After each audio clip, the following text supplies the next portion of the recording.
8 तक हो गया था। आज देखते हैं question number 1.9। A system of two charges QA 2.5 into 10 to the power minus 7 coulomb, QB is minus 2.5 into 10 to the power minus 7 coulomb, located at a point A. A की coordinate दे रखे हैं 0,0 माइनस 15 सेंटीमीटर एंड बी की coordinate है 0,0 plus 15 centimetre. What are the total charge and electric dipole moment of the system. तो सबसे पहले इसके डायग्राम बना देते हैं। 3D डायग्राम्स है इसके।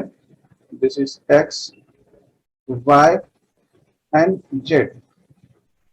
तो दिस इज ये हो गया अपना A coordinate 0,0 minus 15 and this is B coordinate 0,0 15। अब इसमें क्या है, एक्स और वाई कोऑर्डिनेट 0 है ना, तो बेसिकली क्या होगा, जेड एक्सिस पे हो। Q इक्वल टू क्या हो जाएगा, अगर मैं इसको सॉल्व करूं तो Q equal to QA plus QB total charge. तो Q है आपका 2.5 into 10 to the power minus 7 और minus 2.5 into 10 to the power minus 7। तो Q तो हो गया आपका 0। डिस्टेंस क्या हो गया आपका 15 प्लस 15 30 सेंटीमीटर।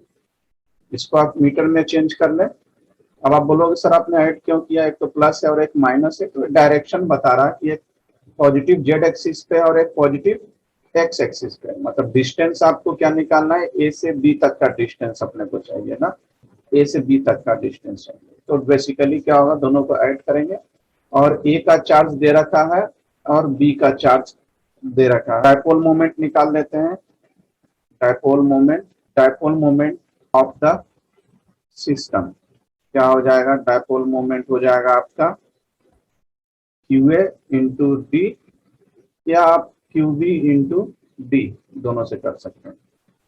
तो QA क्या है 2.5 into 10 to the power minus 7 और डिस्टेंस है आपका 0.3। ये हो जाएगा आपका 0.75 into 10 to the power minus 7 coulomb metre, क्योंकि चार्ज की यूनिट कूलम है और डिस्टेंस मीटर। तो आप QA इंटू डी से निकालें या QB इंटू डी से निकालें, बात एक ही है। ठीक है, 0.75। अगर बुक में कभी आंसर ऐसा दिखा नहीं तो आप डेसिमल को शिफ्ट भी कर सकते हैं, मतलब इसको 7.5 इंटू 10 टू दी पावर 8 भी लिख सकते हैं अगर आपको आंसर ही मिलाना हो तो। अदरवाइज ये लिखे चाहे ये लिखे, दोनों आपका सेम है, कोई प्रॉब्लम्स नहीं। नेक्स्ट क्वेश्चन देखते हैं 1.10। An electric dipole with dipole moment क्या दे रखा है आपका, डायपोल मोमेंट दे रखा है 4 into 10 to the power minus 9 coulomb metre is aligned at 30 degree with the direction of a uniform electric field of magnitude। uniform electric field दे रखा है आपका। this is 5 into 10 to the power 4 Newton per coulomb। calculate the magnitude of torque acting on the dipole। तो क्या निकालना है अपने को, torque निकालना है बेसिकली। देखो टॉर्क कैसे निकालते हैं, तो टॉर्क का फॉर्मूला लगा दे। टॉर्क इक्वल टू क्या होता है, ई साइन थीटा। तो टॉर्क इक्वल टू डायपोल आपको मालूम है और यहाँ देख रहे हैं न्यूटन पर कूलम में है, कूलम पर मीटर है। तो 4 into 10 to the power minus 9, electric field 5 into 10 to the power 4 और दिस इज साइन 30। तो 5 4 जा 20 और 10 टू दी पावर माइनस 9 और 4 को सॉल्व करेंगे 10 टू दी पावर माइनस 5 और साइन 30 की वैल्यू क्या हो जाएगा 1/2। ये 2 से कैंसल आउट 10 और पावर सब्ट्रैक्ट हो जाएगा तो 10 to the power minus 4 newton metre. ये आपके टॉर्क फाइंड आउट हो। नेक्स्ट क्वेश्चन देखते हैं 1.11। A polythene piece rubbed with wool wool is found to have a negative charge 3 into 10 to the power minus 7 coulomb. Estimate the number of electron transfer. तो number of electron क्या निकालना आपको? number of electron निकालना है. Is there a transfer of mass from wool to polythene? क्या wool से polythene के बीच mass का transfer होगा? तो number of electrons निकालना मतलब small n निकालना है. तो लगा दो क्वांटाइजेशन ऑफ चार्ज का formula Q equal to NE. Q दिया हुआ है 3 into 10 to the power minus 7. क्या बोल रहा था आपका? Piece of revolute point negative charge है मतलब माइनस में दिया हुआ है. N फाइंड आउट करना है और E is the charge of electron. Electron का चार्ज मालूम है 1.6 into 10 to the power minus 19 coulomb. Negative क्यों? क्योंकि इलेक्ट्रॉन निगेटिव चार्ज होता है. तो n इक्वल टू क्या हो जाएगा? -3 into 10 to the power minus 7 minus 1.6 into 10 to the power minus 19. इसको सॉल्व कर लें तो आपका आंसर आ जाएगा. इसको सॉल्व करेंगे तो 1.87 into 10 to the power 12. This is the number of electron transfer from wool to polythene. मतलब वूल से पॉलिथीन के बीच इतने इलेक्ट्रॉन का ट्रांसफर आपका हो रहा है. तो मतलब यस हो गया. अब कह रहा है कि मास ट्रांसफर होगा कि नहीं होगा. अपने को मास ट्रांसफर निकालना है. तो इलेक्ट्रॉन का यहाँ तो यस कर देंगे और इलेक्ट्रॉन का मास क्या होता है आपका 9.1 into 10 to the power minus 3 kilogram. तो मास ट्रांसफर वाई अपने को क्या निकालना है? मास सर 31 है टू पॉलीथीन फ्रॉम वूल से पॉलीथीन के बीच मास ट्रांसफर निकालना है. तो mass transfer mass of electron into n. तो मास ऑफ इलेक्ट्रॉन मालूम है आपको 9. ऐसे एग्जाम में इलेक्ट्रॉन का मास इलेक्ट्रॉन का चार्ज ये सब दे के रखेंगे और याद कर लो तो और बेटर है. और n आपने निकाल ही चुके हैं 1.87 into 10 to the power 12.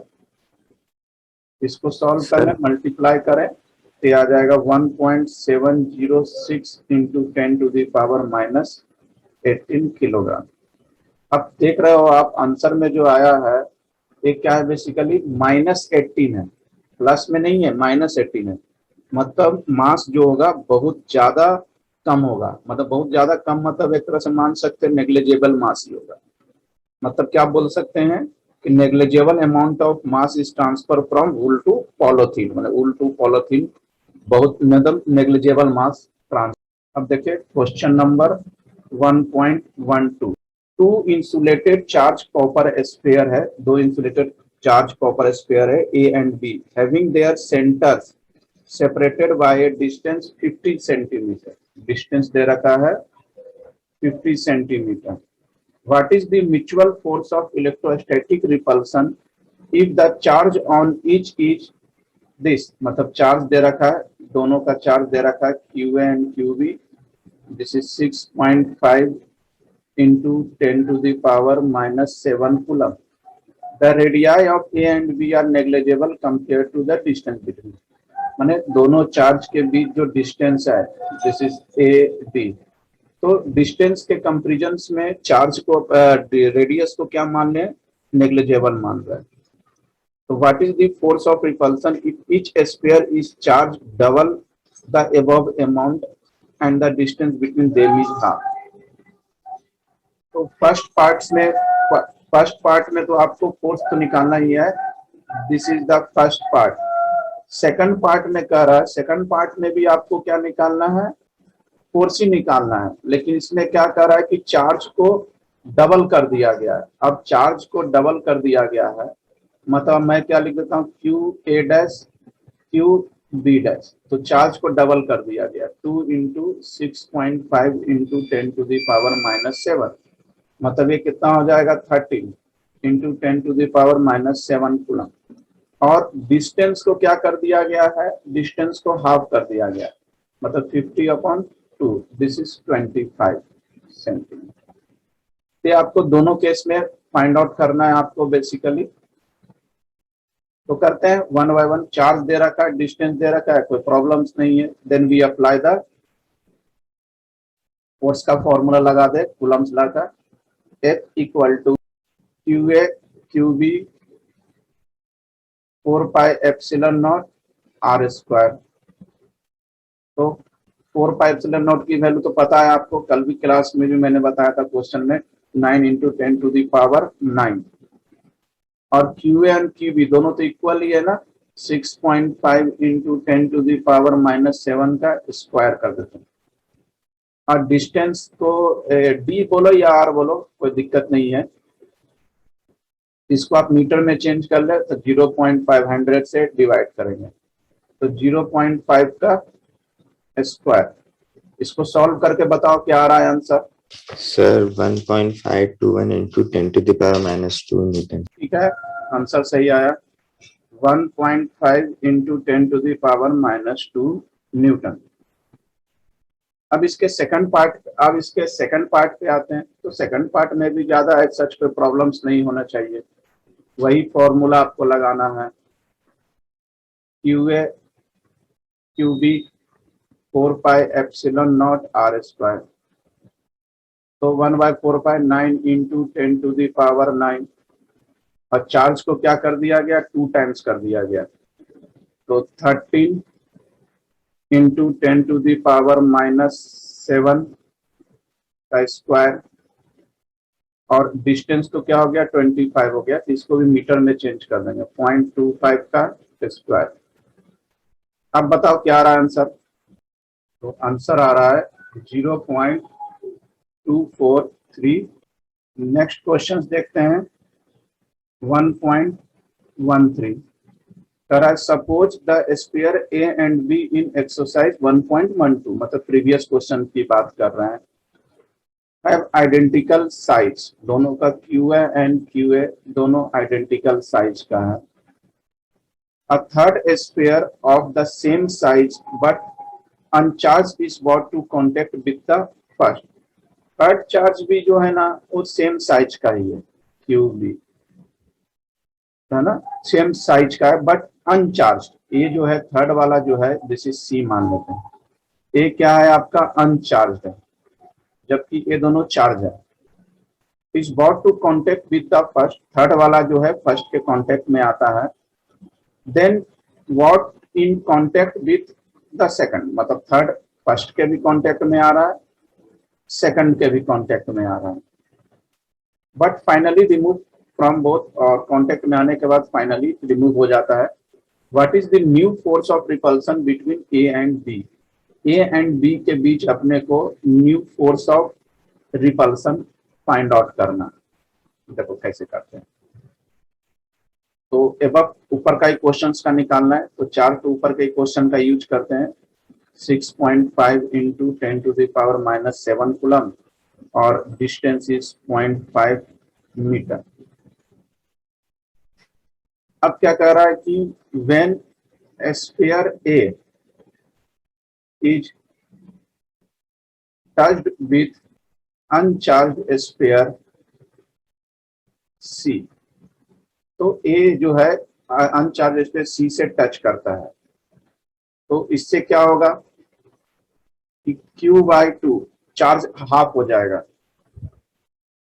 Q/2 amount of charge from A will transfer to sphere C। मतलब जैसे ही चार्ज स्फीयर ए अनचार्ज स्फीयर के ए सी के कांटेक्ट में आएगा तो आधा चार्जेस उसको दे देगा। मतलब ए और सी का चार्ज क्या हो जाएगा आपका, ए और सी का चार्ज हो जाएगा आपका Q/2 हो जाएगा। अब क्या कर रहा है, व्हेन स्फीयर सी, अब स्फीयर सी क्या है, बी के कांटेक्ट में आया। व्हेन स्फीयर सी विथ, अब अनचार्ज से चार्ज हो गया sphere C with charge Q/2 is brought in contact with sphere B, अब बी के कांटेक्ट में आया, अब बी का चार्ज ऑलरेडी है, B with charge Q, B पे चार्ज क्यू है, तो टोटल चार्जेस बेसिकली क्या हो जाएगा आपका, हाफ हाफ डिवाइड हो जाएगा, मतलब सी पे क्या चार्ज था आपका Q/2 और बी पे चार्ज था Q, ये डिवाइड हो जाएगा 2, हाँ जैसे Q का दो पार्ट में डिवाइड Q/2, तो यहाँ क्या आ जाएगा 3Q/4, तो मतलब सी एंड बी पे चार्ज हो गया आपका, सी एंड बी पे चार्ज क्या हो गया आपका 3Q/4, ये सी और बी पर हो गया, और ए और सी पे हो गया। अब देखो, अब फोर्स ऑफ रिपल्सन निकाल लो, force of repulsion, force of repulsion sphere A जिसका की चार्ज क्या है Q/2, एंड स्फीयर बी जिसका की चार्ज क्या है 3Q/4 है, निकालते हैं तो क्या हो जाएगा Q1 Q2 मतलब Q/2 into 3Q/4 upon 4πε0 r²। इसको जरा सॉल्व करते हैं तो ये क्या हो जाएगा आपका 3Q² और 8 नीचे आ जाएगा आपका 8 4πε0 r²। अब रख दें सारे वैल्यूज, अब यहाँ वैल्यू रख दें 9 इंटू 10⁻⁹ 1 अपॉन 4πε0 की वैल्यू इंटू 8, डिस्टेंस तो दिया हुआ है आपका 0.5 का square, this is a distance दिया हुआ है, 3Q भी आपको मालूम है, this is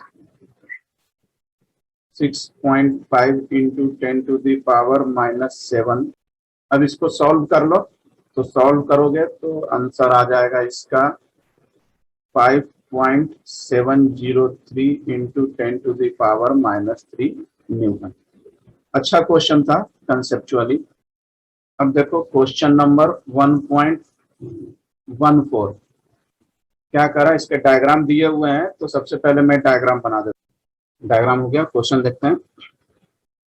figure shows track of 3 charge particle, track of 3 charge particle है 1 2 3 in a uniform electrostatic field, give the sign of the 3 charges का sign, which particle has the highest charge to mass ratio, तो कौन से particle का charge mass ratio सबसे ज्यादा होगा।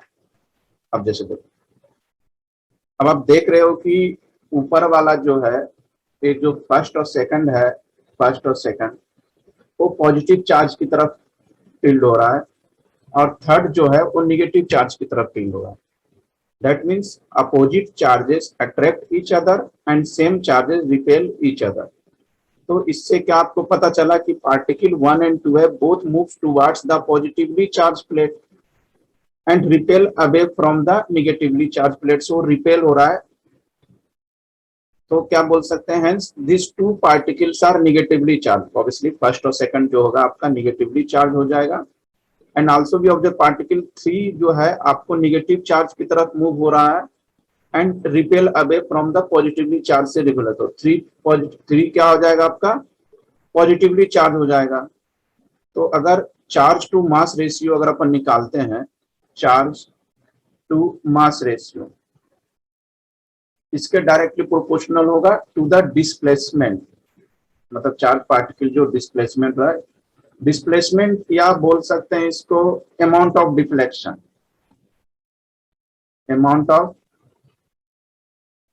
Deflection, कितना डिफ्लेक्ट हो रहा है जो वेलोसिटी से। तो क्या बोल सकते हैं, द डिफ्लेक्शन ऑफ पार्टिकल 3, आप देख रहे हो डायग्राम से कि 3 पार्टिकल का डिफ्लेक्शन क्या है सबसे ज्यादा है, तो that means charge mass ratio सबसे ज्यादा किसका होगा, थर्ड का। क्वेश्चन नंबर 1.15 क्या करा, consider uniform electric field, uniform electric field दे रखा है 3 into 10⁻³ I cap, Newton per Coulomb. First question, what is the flux of this field? तो फर्स्ट क्या निकालना है अपने को, फ्लक्स निकालना है. What is the flux of the field through the square of 10 centimetre side. तो शेप कैसा है आपका, स्क्वायर. स्क्वायर का साइड दे रखा है आपका 10 centimetre on a side which plane is parallel to the YZ plane, और इसका प्लेन क्या वाईजेड के पैरेलल है. सेकंड क्वेश्चन है what is the flux, second में भी अपने को फ्लक्स ही निकालना है. Through the same square same है, if the normal to its plane makes 60 degree angle. इसमें एंगल क्या है, 60 डिग्री है, और फर्स्ट वाले में क्या बोल रहा था आपका, पैरेलल बोल रहा था. ठीक है, तो one by one find out करते हैं. तो इलेक्ट्रिक फील्ड दे रखा है आपका 3 into 10 to the power 3i. इसका मॉड निकाल लेते हैं. तो मॉड से क्या हो जाएगा, मैग्नीट्यूड हो जाएगा 10 to the power 3. I cap हट जाएगा क्योंकि आई कैप का मॉड क्या होता है, 1 होता है. और साइड ऑफ द स्क्वायर का साइड कितना दे रखा है, साइड को एस मान लेते हैं 10 सेंटीमीटर. इसको यूनिट चेंज करो 0.1 मीटर.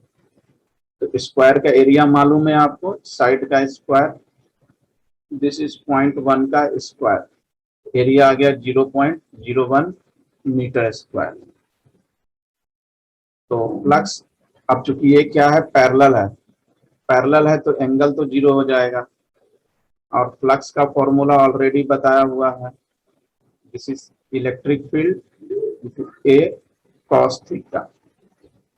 तो इलेक्ट्रिक फील्ड तो दिया हुआ है 3 into 10 to the power 3. Area आपने निकाल चुके हैं 0.01 और कॉस 0, और कॉस 0 क्या होता है बेसिकली 1. तो आंसर यहाँ 3 और 2 0 यहाँ हो जाएगा, मतलब ये आंसर हो जाएगा 30 न्यूटन मीटर स्क्वायर पर कूलम. अब देखिए सेकंड पार्ट में क्या है, सेकंड पार्ट में थीटा 60 डिग्री है. फॉर्मूला तो आपको फ्लक्स का वही निकालना है, लगाना है, P A cos theta. Electric field तो हो गया आपका 3 into 10 to the power 3, electric area 0.01, और ये हो गया कॉस 60. तो ये दोनों को सॉल्व करेंगे, डेसिमल तो 30 हो जाएगा, और कॉस 60 हो गया 1/2, दिस इज 15.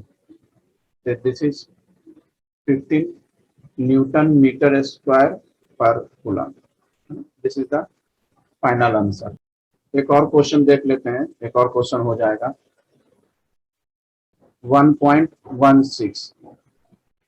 क्या कह रहा है कि what is the net flux of the uniform electric field of exercise 1.15. मतलब इसके पहले वाला में जो है net flux of uniform electric field, net flux of uniform electric field through a cube of side. अब स्क्वायर की जगह पर क्या हो गया, क्यूब हो गया, और क्यूब का साइड दे रखा है आपका 20 centimetre, this is 0.2 metre. Oriented so that its face are parallel to the coordinate plane. Parallel है, ठीक है, तो फेस आर क्या है, parallel to the coordinate axis. Therefore the number of field lines entire the cube equal to the number of field lines pressing out the cube. मतलब जितने line of force cube के अंदर आ रहा है उतने ही cube के बाहर आ रहा है, क्योंकि यूनिफॉर्म इलेक्ट्रिक फील्ड है और लाइंस पैरेलल है. तो दैट मींस नेट फ्लक्स क्या हो जाएगा आपका, net flux through the cube is 0. क्यों 0, क्योंकि जितना लाइंस क्यूब के अंदर एंट्री कर रहा है लाइंस ऑफ उतने ही lines cube number of fields की लाइंस उतने ही बाहर जा रहा है. मतलब जितना इनवर्ड उतना ही आउटवर्ड हो गया. तो नेट फ्लक्स शुड बी 0.